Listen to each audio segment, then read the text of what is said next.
Désolée de te le dire, mais non, tu ne peux pas voir la peur dans les yeux de ton cheval.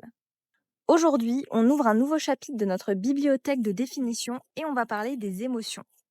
Mais avant toute chose, il va falloir qu'on réponde à une question fondamentale. Qu'est-ce que c'est une émotion?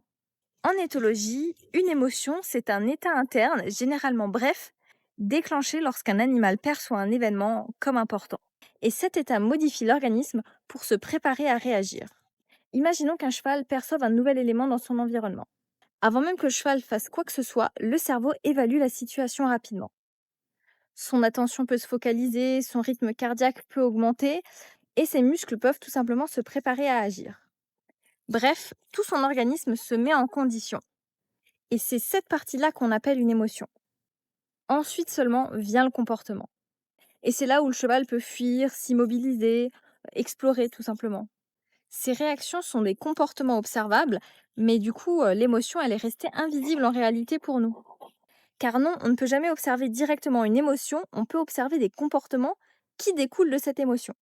Nous, ce qu'on va observer, c'est des comportements, des changements physiologiques, mais pas l'émotion en elle-même.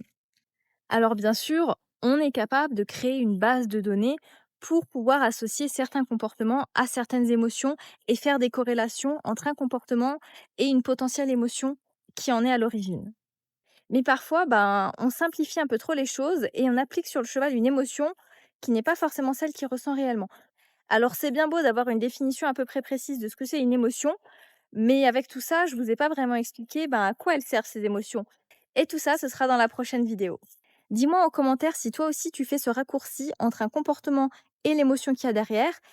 Et si oui, à ton avis, est-ce que ça peut poser des problèmes dans la compréhension du comportement de ton cheval quand tu fais ce raccourci?